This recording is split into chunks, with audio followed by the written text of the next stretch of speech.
한 번 한 성도님이 저에게 이런 질문을 했습니다. 목사님, 제가 처음 예수님 믿고 은혜 받을 때는 너무나 좋았습니다. 교회 나오는 것이 천국에 오는 것 같았죠. 교회 나와서 말씀을 들을 때면 왜 그렇게 은혜가 되는지 항상 눈물이 났습니다. 어쩌면 하나님께서 내 마음을 이렇게 잘하셔서 내 마음에 맞는 말씀을 하시는지 항상 그 말씀을 들을 때마다 주님을 만나는 것 같았습니다. 그래서 하나님을 위해서 뭔가 일하고 싶어 몸이 근질거렸습니다. 세상에 다른 일을 하기가 싫고 매일 교회에서만 살고 싶었죠. 그런 때가 있었습니다. 그런데 요즘은 어떻게 된 일인지 그때 감격과 은혜가 다 사라진 것 같습니다. 예배도 주일날 한 번 겨우 나오고 목사님 설교 시작할 때쯤에 나오죠. 기도 시간에도 기도할 것도 별로 없고 찬송을 불러도 예전처럼 재미도 없습니다. 은혜도 안 됩니다. 처음 믿을 때 그 마음으로 항상 살고 싶은데 잘 되지 않네요. 어떻게 하면 제가 처음 받았던 그 은혜를 다시 한번 되돌릴 수가 있겠습니까? 첫 은혜 감격을 다시 한번 느낄 수가 있겠습니까? 이런 질문은 사실은 그 성도님만 가지는 것이 아닐 겁니다. 많은 그리스도인이 같은 의문을 가지고 있습니다. 하나님을 처음 만났을 때, 성령 은혜를 충만하게 받았을 때 그 감격과 은혜가 항상 있으면 좋겠는데 그러지 못한 것을 안타까워하죠. 하나님께서 이스라엘 백성들에게 성막을 만들게 했습니다. 그리고 그것에서 하나님을 만나게 했습니다. 성전에 올 때마다 하나님을 만나고 하나님 은혜 가운데 살게 했습니다. 하지만 그들 역시 그렇게 살지는 못했다는 겁니다. 세상 일을 다 끝내고 천국 가면 항상 그렇게 살고 있겠지만 죄의 몸을 가지고 있는 지금 이 시대에는, 이때는 우리가 그렇게 살 수가 없어요. 하나님의 그 깊은 은혜는 사실은 항상 누릴 수 있는 것이 아닙니다. 그 은혜를 받을 준비가 되어 있는 사람, 주님을 만날 준비가 되는 사람만이 주님을 만나고 그 은혜의 감격 속에 살 수가 있다는 겁니다. 그렇다면 우리가 어떻게 더 많이, 더 오랫동안, 더 간절하게, 더 뜨겁게 주님을 만나고 그 은혜의 감격을 계속 이어갈 수가 있겠습니까? 어떻게 하면 내가 첫사랑과 첫 은혜의 감격을 날마다 간직하며 살 수가 있겠습니까? 오늘 성경 말씀은 제사장이 평소에 구하는 성소에 관한 말씀입니다. 그 성소 안에 어떤 것들이 있는지, 그것들이 어떤 의미가 있는지를 우리에게 알려주고 있는 말씀입니다. 그런데 사실은 성소의 이 물건들이야말로 내가 항상 주님의 은혜를 깨닫고 주님과 함께 은혜 속에 살 수 있는 비결을 알려주고 있는 거룩한 상징의 물건들이 된다는 것입니다. 그러므로 여러분, 오늘 거룩한 성소에는 이것들을 잘 기억하십시오. 그리고 제사장들이 성소에 들어가 날마다 주의 은혜 가운데 살았던 것처럼 우리도 성소에 있는 이것들을 통하여 하나님의 은혜를 깨닫고 날마다 주님과 함께 살게 되기를 예수님의 이름으로 축원합니다. 첫사랑의 감격과 첫 은혜의 감격을 더 많이, 더 뜨겁게 느끼는 우리 모두가 되기를 예수님의 이름으로 축원합니다. 그렇다면 우리가 어떻게 살아야 되겠습니까? 첫째로 말씀의 떡을 먹어야 됩니다. 여러분, 하나님께서 이스라엘 백성들에게 만들라고 명하신 성막은 한마디로 말해서 커다란 텐트입니다. 이스라엘 백성들이 광야 생활을 하면서 한 곳에 있지 못하기 때문에 가나안에 들어가야 되기 때문에 하나님의 거하실 거룩한 장소이지만 텐트 형태로 성막을 만들게 했습니다. 그러기에 그 안에 있는 모든 것들은 언제나 움직일 수 있도록 만들어졌죠. 이 성막은 지성소와 성소와 앞마당으로 이루어졌습니다. 그리고 이 앞마당은 텐트 바깥쪽이고 텐트 안에는 성소와 지성소만이 있는 거죠. 그렇다면 지성소 안에 무엇이 있었습니까? 하나님의 법궤와 그 법궤를 덮은 속죄소가 있었습니다. 그 다음 성소에는 뭐가 있었습니까? 이 성소에는 세 가지가 있었는데 진설병 상과 등대와 분향단입니다. 이 세 가지 물건이 제사장들의 성소에서 하나님과 함께 거할 수 있는 귀한 소중한 영적인 물건이 된다는 겁니다. 먼저 제사장들은 매일 성소에 들려서 이 세 가지 물건을 확인하고 불을 켜고 향을 피워야 됐습니다. 이 세 가지말로 오늘날 예수 믿는 우리에게 대단히 중요한 영적인 진리를 알려주고 있다는 것이죠. 우리가 하나님과 깊은 만남을 계속 갖기 위해서는, 하나님의 거하시는 지성소에 들어가기 위해서는 향상해야 될 준비가 되는 것이기 때문입니다. 이 세 가지를 믿음 생활을 향상하며 살게 될 때 우리 하나님을 더 깊이, 더 자주 경험할 수가 있다는 거죠. 그 첫 번째가 바로 하나님의 말씀, 생명의 떡입니다. 오늘 말씀 23절을 보니 너는 조각목으로 상을 만들되 길이는 2규빗, 너비는 1규빗, 높이는 1규빗 반이 되게 하고, 오늘 본문의 말씀의 이 내용이 무엇입니까? 바로 진설병 상을 만드는 과정을 말씀하고 있습니다. 그리고 그 상 위에 무엇을 들어갑니까? 오늘 말씀 30절에 상 위에 진설병을 두어 항상 내 앞에 있게 할지니라. 진설병이란 설치해 놓은 떡을 의미하고 있습니다. 항상 거기에 준비해 놓은 떡을 진설병 상이라고 얘기하는 거예요. 하나님은 제일 먼저 성소에 둘 이 진설병 상을 조각목으로 만들게 했습니다. 가로 1m, 세로 50cm, 높이 75cm가 되는 크기로 만들어서 정금으로 그것을 싸라는 겁니다. 이 상에 두는 것이 뭐냐? 바로 떡이에요. 이스라엘 민족의 12지파를 상징하는 12개의 떡이 항상 상 위에 있어야 했습니다. 그 떡이 항상 신선한지 확인하고 안식일 날 바꿔주는 것이 제사장의 할 일 중에 하나였습니다. 그렇다면 이 떡은 무엇을 상징합니까? 여러분, 성경에서 떡은 항상 하나님의 말씀을 상징하고 있습니다. 마태복음 4장 4절에 예수님 말씀하셨죠. 예수께서 대답하여 이르시되 기록되었을 때 사람의 떡으로만 살 것이 아니요 하나님의 입으로부터 나오는 모든 말씀으로 살 것이라 하였느니라 하시니, 여러분, 예수님 믿으면서 더 깊은 은혜를 체험하기 원합니까? 지성소의 믿음을 가지기 원합니까? 주님을 만나기를 소원합니까? 제일 먼저 하나님 말씀을 잘 먹어야 됩니다. 말씀을 꼭꼭 씹어 먹어야 됩니다. 우리가 말씀을 먹는 것은 몸을 위해서 음식을 먹는 것과 너무나 비슷해요. 그렇다면 우리는 어떻게 영혼의 양식인 말씀을 먹어야 됩니까? 첫째로 매일매일 규칙적으로 먹어야 됩니다. 여러분, 밥도 보세요. 밥을 먹어야 산다고 해서 밥을 한꺼번에 많이 먹습니까? 한 솥을 다 먹습니까? 아니면 하루는 밥을 엄청나게 많이 먹고 다음 날은 쉬나요?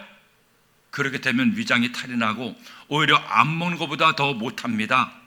어떻게 밥을 먹습니까? 하루 3끼를 먹습니다. 아침에 먹었는데 점심에도 먹어요. 점심에 먹었는데 저녁에도 먹습니다. 오늘 먹는데 내일도 먹습니다. 어제 먹었는데 오늘도 먹습니다. 그렇게 규칙적으로 밥을 먹어야 몸에 영양이 골고루 잘 전달되고 그 육체가 잘 견뎌나갈 수가 있는 겁니다. 마찬가지로 하나님 말씀도 규칙적으로 잘 먹어야 됩니다. 한꺼번에 폭식한다고 좋아하는 좋은 것도 아니고 가끔가다 한 번씩 먹는다고 좋은 것도 절대 아니지 않습니까? 날마다 말씀을 규칙적으로 읽고 묵상하고 주의 종의 말씀을 듣고 그렇게 말씀밥을 잘 규칙적으로 먹을 때 내 영이 잘 성장할 수가 있고 주님을 말씀을 통해 만날 수가 있다는 겁니다. 두 번째로 말씀을 먹을 만큼 먹어야 됩니다. 그런데 오늘날 많은 그리스도인들이 영양실조에 걸려 있어요. 몸을 위해서는 너무 많이 먹어서 살을 찌고 살을 빼기 위해서 난리들인데 영혼의 말씀의 법은 막지를 못해서 바짝 말라 있습니다. 여러분의 영혼의 상태를 보십시오. 여러분은 얼마나 많은 말씀을 많이 먹고 있습니까? 말씀을 골고루 잘 먹고 있습니까? 규칙적으로 먹고 있습니까? 아니면 그저 교회 나와서 예배드릴 때 잠깐 주의적인 말씀을 듣는 것만으로 나 말씀 잘 먹었어 하고 만족합니까? 나도 모르는 사이에 말씀에 영양실조가 걸려있지 않겠습니까? 여러분, 좀 더 많이 말씀밥을 먹어야 됩니다. 주요정의 설교만으로 말씀 다 먹었다고 생각하지 말고 집에서 하루에 꼭 3장 이상씩은 하나님 말씀을 읽으세요. 말씀을 꼭꼭 씹어서 잡숴보세요. 얼마나 그 말씀이 맛있는지 모릅니다. 그리고 셋째로 집에서 먹는 밥이 최고라는 거예요. 물론 맛있고 정성껏 만든 음식도 있죠. 하지만 집에서 엄마가, 아내가 또는 남편이 가족이 해주는 밥보다 더 맛있고 정성이 담긴 음식이 어디 있겠습니까? 여러분이 건강한 그리스도인이 되려면 여러분의 성소인 자기 교회에서 먹는 말씀이 맛있어야 됩니다. 자기 집에서 잘 먹어야 건강하지, 음식맛 좋다고 음식점에서만 다니면 입맛도 잊어버리고 잘 성장하지를 못한다는 거예요. 물론 가끔은 음식도 좋습니다. 하지만 그래도 내가 정성이 담긴 집밥을 잘 먹고 건강하게 살아갈 때 우리의 영혼이 성장하고 잘 자랄 수가 있다는 것이죠. 그리고 마지막으로 먹는 사람이 입맛이 좋아야 됩니다. 입맛이 좋아야 맛있게 먹을 수 있습니다. 아무리 맛있는 음식을 요리해서 주어도 밥을 먹으라고 해도 입맛이 없어서 먹고 싶지 않으면 소용이 없지 않습니까? 말씀을 먹는 사람이 건강한 입맛을 가지기 위해서는 어떻게 됩니까? 하나님께 기도해야 됩니다. 하나님, 말씀밥 잘 먹도록 말씀의 입맛 돌아오게 하여 주옵소서. 말씀을 듣고 읽고 묵상할 때마다 하나님의 뜻을 깨닫게 달라고 하나님의 은혜를 구하며 기도하세요. 말씀 볼 때 그냥 보지 말고, 주의 종의 설교를 들을 때 그냥 듣지 마세요. 주님, 오늘 주의 말씀을 받습니다. 이 말씀이 내 영혼의 피가 되게 하고 살이 되게 하시고, 이 말씀을 내가 잘 섭취하게 하여 주시옵소서. 그렇게 말씀을 사모하여 말씀을 골고루 섭취하고 말씀밥을 잘 먹을 때 우리는 날마다 말씀을 통해 하나님의 은혜를 받을 수 있고 깊은 영적인 단계에 들어갈 수가 있는 겁니다. 말씀을 제대로 먹지 않으면, 말씀을 규칙적으로 먹지 않으면, 말씀을 잘 섭취하지 않으면 하나님의 은혜를 제대로 누릴 수가 없고 하나님의 깊은 그 사랑을 직접 체험할 수가 없기 때문이에요. 미국 농담에 거북이 교훈이란 말이 있습니다. 어떤 뜻인지 아십니까? 새는 9일간 먹지 않고 살 수 있고 사람도 한 10일, 20일간은 버티며 살 수 있다고 합니다. 심할 경우에는 한 40일도 금식할 경우도 있죠. 근데 거북이는 500일을 먹지 않아도 살 수 있다고 합니다. 이렇게 거북이처럼 영혼의 양식인 하나님 말씀을 먹지도 않고 사는 신자를 거북이 크리스찬이라고 부른다는 겁니다. 러시아가 아직 개방되기 전에 러시아 선교에 평생을 바친 피터 다이네카라는 사람이 한 번은 관광객으로 위장해서 소련 사람들에게 성경을 전해주는 일을 했습니다. 한 번은 이 선교사가 소련의 어느 호텔에 묵으면서 하나님께 기도했습니다. 하나님, 성경을 요구하는 사람들을 제가 발견할 수 있도록 도와주시옵소서. 당시에는 그 소련에서 성경을 잘못 건네주면 큰일 나기 때문에 성경을 전해줘도 문제가 없을 사람들을 잘 찾게 달라는 것이었죠. 그러면서 성경을 펼쳐놓고 읽고 있는데 마침 호텔 여자분이 들어왔어요. 그러고는 성경을 보더니 갑자기 그녀의 눈에서 빛이 납니다. 그러고는 가까이 오더니 성경을 만져봐도 되냐고 묻는 거죠. 그 선교사님이 혹시나 하면서도 만져도 좋다고 얘기했습니다. 그러면서 혹시 성경을 갖고 싶냐고 물어보니까 갑자기 이 여인이 눈물을 글썽거리면서 감사하다고 몇 번씩이나 인사를 하는 겁니다. 선교사가 성경을 주니까 성경을 가슴에 꼭 안으며 이런 얘기를 해요. 저는 성경을 갖기 위해서 20년간 기도했습니다. 성경을 읽고 싶어도 읽을 수가 없고 하나님 말씀을 보고 싶어도 볼 수가 없어서 항상 성경 한 권만 갖게 달고 있는데 하나님께서 오늘 응답하셨습니다. 선생님, 너무너무 감사합니다. 그 다이네카 선교사는 그 여인을 만나서 하나님의 음성을 들었다고 합니다. 그래, 하나님께서는 당신의 말씀을 이 땅에 심어지기를 원하는구나. 더 열심히 나의 최선을 다해서 하나님 말씀을 목숨을 걸고 전해야겠구나. 사랑하는 여러분, 어떤 사람이 하나님과 깊은 은혜를 나눌 수가 있겠습니까? 어떤 사람이 첫사랑과 첫은혜의 감격을 계속 간직하며 주님의 은혜를 느낄 수가 있겠습니까? 하나님의 말씀밥을 잘 먹는 사람. 오늘의 시간 이 말씀을 꼭 기억하세요. 그래서 여러분, 하나님 말씀밥을 잘 먹어서 잘 소화시켜서 여러분의 영혼이 자라고 주님을 날마다 말씀으로 만나게 되기를 예수님의 이름으로 축원합니다. 둘째로, 기도의 향을 피워야 됩니다. 뿐만 아니라 성소 안에 또 하나 중요한 기구가 있는데 바로 분향단이었죠.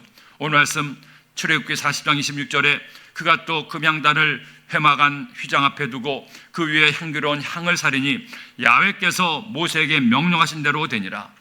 제사장은 성소에서 향을 피워 그것을 거룩하게 유지해야 했습니다. 향을 피우는 것은 항상 잊지 않고 해야 할 가장 중요한 제사장이 할 일 중에 하나였죠. 그렇다면 이 향이 무엇을 의미합니까? 계시록 5장 8절을 말씀합니다. 그 두루마리를 취하심에 내 생물과 24장로들이 그 어린 양 앞에 엎드려 각각 검은고와 향이 가득한 큰 대접을 가졌으니 이 향은 성도의 기도들이라. 계시록 8장 3절로 말씀하죠.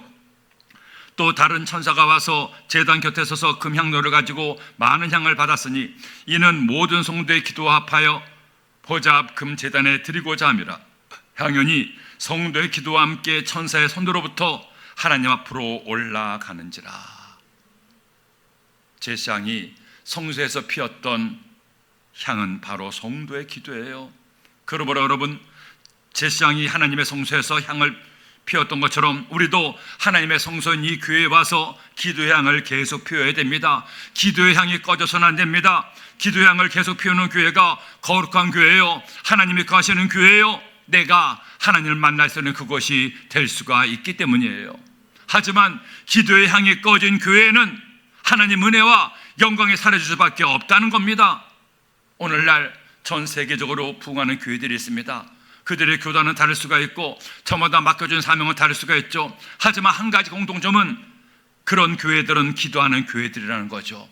기도의 향이 꺼지지 않는 교회를 하나님은 찾아주시고 그 교회 성도의 기도에 응답해 주시기 때문입니다. 그러므로 저는 우리 교회가 기도하는 교회가 되기를 소원합니다. 더 많이 기도하기를 예수님의 이름으로 축원합니다. 더 뜨겁게 기도하기를 주님의 이름으로 축원합니다. 그러기에 여러분과 함께 계속 기도의 향을 피울 거예요. 그며 성령 대화가 중요한 것은 그런 기도 용서가 더 많아지는 것을 의미하기 때문입니다. 그렇게 하나님께 기도할 때 주님의 은혜가 임하게 됩니다. 뿐만이 아니죠. 고린도전서 3장 16절을 말씀합니다. 너희는 너희가 하나님의 성전인 것과 하나님의 성령이 너희 안에 계시는 것을 알지 못하느냐. 하나님의 자녀된 성도 한 사람 한 사람이 하나님의 거하시는 성전입니다. 그러므로 나는 내가 어디 있든지 항상 기도의 향을 피워야 돼요. 교회에서만 기도하는 것이 아니라 여러분의 삶의 자리에서 때로는 길을 걸을 때든지 일을 할 때든지 공부할 때든지 가족을 위해서 밥을 지을 때든지 항상 마음속으로 주님을 생각하며 기도하며 살아가는 사람, 그런 사람에게 하나님 은혜가 임하게 되는 겁니다. 기도의 향이야말로 내가 주님을 만날 수 있는 또 하나의 중요한 제목이 된다는 것이죠. 제가 독일에서 두 교회를 담임했을 때가 있습니다. 나중에 맡은 교회가 상당히 어렵고 문제가 많았습니다. 교회 빚도 많았죠. 그런 문제를 해결하기 위해서 회의를 해도 서로에 대한 불신 때문에 결론도 나지 않고 많이 힘들었습니다. 근데 어느 날 한 성도님이 저에게 찾아오셔서 목사님, 저희 교회도 다시 새벽 기도를 했으면 좋겠습니다. 그래야 하나님이 우리 교회의 필요한 것들을 다 채워줄 것 같습니다. 근데 문제는 제가 원래 섬기던 본교회에서 새벽 기도를 드리고 있기 때문에 그곳에서 새벽 기도를 드릴 수가 없었습니다. 제가 할 수 없는데 어떻게 새벽 기도를 할 수 있겠습니까? 그러자 목사님, 저희가 하면 되죠.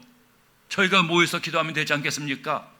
사람들에게 얘기해서 우리가 이런저런 문제가 있으니 사람의 방법으로 하지 말고 하나님께 기도하자고 제가 얘기하겠습니다. 안 되면 저 혼자라도 하겠습니다. 목사님이 허락해 주시면 저 혼자라도 새벽 기도를 하겠습니다. 제가 그 말씀을 들으니 얼마나 감사한지요. 너무나 교회가 힘들고 어려워서 많은 성도가 떠나고 여러 가지 산적한 문제가 있는데 이 성도님이 자발적으로 스스로 기도하겠다고 하니 목사인 저는 너무나 감사했어요. 알겠습니다, 성도님. 그러면 제가 목요일 날 저녁 기도회가 있으니까 와서 저녁 기도회하고 잠을 자고 금요일 날 하루만큼은 새벽 기도를 인도하겠으니 나머지는 성도님이 다른 성도님과 함께 의논해서 새벽 기도를 드려보세요. 그렇게 말씀을 했습니다. 그때부터 그 교회에 기도의 향이 다시 피워지기 시작했습니다. 오랫동안 여러 가지 다툼과 문제 때문에 기도의 불이 꺼졌는데 그렇게 새벽에 한 분, 두 분, 세 분, 네 분, 다섯 분, 여섯 분 모여서 기도하기 시작하자 놀랍게도 하나님께서 일하시기 시작했습니다. 그렇게 새벽 기도를 다시 시작한 지 6개월 만에 서로에게 닫혔던 마음의 문이 열리고 서로를 이해하고 용납하고 용서하게 됐어요. 1년이 지나자 빚을 다 갚을 수가 있었고 2년이 지나자 기도의 분량이 채워지고 마침내 그 교회만을 전담하는 새로운 목사님을 보내주셨어요. 얼마나 감사한지요. 저는 그때 분명히 깨달았습니다. 그래, 교회는, 성도는 기도해야 주님을 만날 수 있고 기도해야 하나님 은혜를 경험할 수 있구나. 사람은 알 수 없지만 우리가 하나님께 전심으로 기도하면 주님은 가장 좋은 때 가장 아름답게 은혜를 베풀어 주시는구나. 주님의 더 깊은 은혜 속에 들어가길 원합니까? 내가 첫사랑의 감격을 느끼길 원합니까? 그러면 여러분 기도를 쉬지 마세요. 기도의 향을 피워 올리세요. 그렇게 기도해서 하나님 은혜로 하나님의 사랑을 체험하는 여러분 되기를 예수님의 이름으로 축원합니다. 그리고 셋째로 행함의 빛을 비춰야 됩니다. 여러분 또한 이 성소에 있었던 한 가지는 등대가 있었습니다. 오늘 말씀 31절에 보니 너는 순금으로 등잔대를 쳐 만들되 그 밑판과 줄기와 잔과 꽃받침과 꽃을 한 덩이로 연결하고 가지 6을 등잔대 곁에서 나오게 하되 다른 3가지는 이쪽으로 나오고 다른 3가지는 저쪽으로 나오게 하며, 제사장이 성소에서 해야 될 또 한 가지 중요한 일이 있었습니다. 등대에 불을 밝히는 거였어요. 이 등대는 중간에 하나의 등잔과 양쪽으로 3개씩 모두 7개의 등잔으로 되어 있습니다. 특별히 이 등잔에 불을 붙이는 데 쓰이는 기름은 감람나무에서 나오는 감람유, 즉 우리가 아는 올리브 기름입니다. 제사장은 이 기름으로 저녁 해가 질 때부터 동이 틀 때까지 어두운 밤에 불이 꺼지지 않고 성소 안을 환히 밝히도록 불을 관리했던 거죠. 그렇다면 여러분, 이 등대는 우리에게 어떤 의미를 주고 있습니까? 우리가 하나님의 교회라는 성소에서, 나의 삶이라는 성소에서 어떻게 빛을 비춰야 되겠습니까? 우리가 저 7개의 등잔이 다니는 등대를 매일 들고 다녀야 됩니까? 아니면 이 성전 안에 여러분의 집마다 등대를 놓고 밤마다 불을 켜야 합니까? 불을 밝힌다는 것이 어떤 의미가 있습니까? 여러분, 예수님이 이처럼 말씀하셨어요. 마태복음 5장 14절 말씀에 너희는 세상의 빛이라. 산 위에 있는 동네가 숨겨지지 못할 것이요 사람의 등불을 켜서 말 아래에 두지 아니하고 덩경 위에 두나니 이러므로 집안 모든 사람에게 비치느니라. 이같이 너희 빛이 사람 앞에 비치게 하여 그들로 너희 착한 행실을 보고 하늘에 계신 너희 아버지께 영광을 돌리게 하라. 너희 착한 행실을 보고 하나님 아버지께 영광을 돌리게 하라. 여러분, 빛은 어두운 곳을 밝혀요. 빛이 있으면 어둠이 있을 수 없습니다. 그런데 예수님이 세상의 빛으로 오신 것이죠. 요한복음 1장 9절에 참 믿고 세상에 와서 각 사람에게 비추는 빛이 있었나니, 예수님은 사망과 고통의 어둠으로 가득한 이 땅에 생명의 빛을 비추실 예수님이었습니다. 그러므로 우리도 예수님을 담아 어둠을 밝히는 빛이 되어야 됩니다. 어떻게 어둠을 밝히는 빛이 될 수 있습니까? 첫째로 복음의 빛을 비춰야 됩니다. 우리가 밝힐 첫 번째 불은 복음의 빛이에요. 하나님을 알지 못해 죽어가는 영혼에게 복음을 전할 사명이 교회와 성도에게 있다는 겁니다. 그런데 예수님을 믿는다고 하면서도 내가 복음을 전하지 않는다면 나의 불은 꺼져 있는 거예요. 행함의 불이 꺼져 있으면 우리가 주님을 어떻게 볼 수가 있겠습니까? 둘째로 의의 빛을 비춰야 됩니다.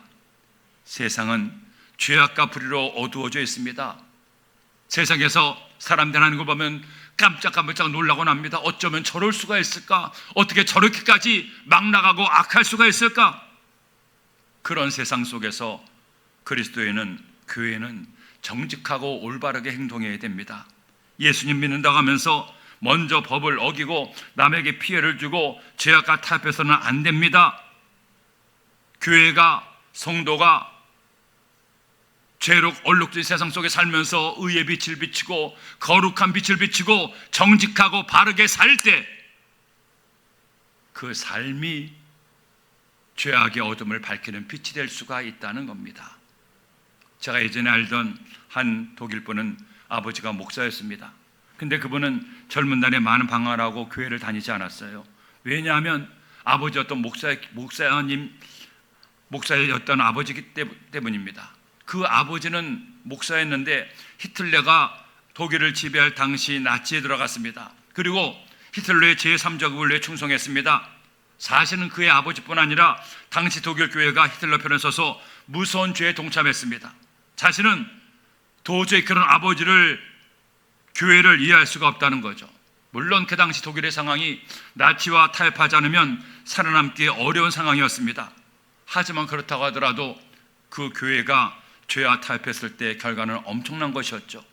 오늘날 독일과 유럽의 수많은 교회가 문을 닫고 있는 이유 중에 하나가 교회가 그때의 정의의 빛을 비추지 못했기 때문입니다. 하지만 그런 가운데에도 독일 교회에서 찬란하게 의의 빛을 비춘 목사님이 있었습니다. 지난번에도 말씀드렸던 디트리 본 해퍼 목사죠. 그는 히틀러가 수상이 되었을 때 안락한 미국 생활을 접고 독일에 왔습니다. 그리고 정의를 위해 투쟁하다가 결국 사형을 당하고 말았습니다. 만일 독일 교회에 이 본 해퍼 목사마저 없었다면 독일의 영적 기상도는 더욱더 어두웠을 겁니다. 여러분, 그리스도인들은 어떤 빛을 비춰야 됩니까? 의의 빛을 비추며 살아야 됩니다. 그리고 마지막 셋째로 사랑의 빛을 비춰야 됩니다. 병들고 가난하고 소외된 이웃들을 사랑으로 돌보는 사랑의 빛을 비추는 교회와 성도가 되어야 됩니다. 그것이 내가 밝힐 등불이 된다는 거죠. 성소는 하나님이 거하시는 거룩한 장소고 지성소로 들어가는 관문이었습니다. 우리가 교회라는 성소에서 말씀을 먹고 기도하며 하나님의 말씀 따라 의의 빛을 비추며 살 때, 보호의 빛을 비추며 살 때, 사랑의 빛을 비추며 살 때 우리는 주님을 더 깊이 만날 수가 있고 날마다 주님의 은혜 가운데 들어갈 수가 있습니다. 오늘 이 말씀 여러분 꼭 기억하세요. 주의 은혜를 사모해서 금요일날 밤에 주께 나와 예배하는 여러분, 말씀밥을 잘 골고루 규칙적으로 꾸준히 먹으세요. 한번 왕창 먹고 며칠 굶고 이런 거 하지 말고 규칙적으로 꼭 말씀 잘 먹고 기도양을 잘 피우세요. 그리고 복음의 빛, 사랑의 빛, 의의 빛을 발 비추어서 여러분을 통해 이 사회가, 이 대한민국이 좀 더 밝아지기를 예수님의 이름으로 축원합니다. 축원합니다. 기도드립니다.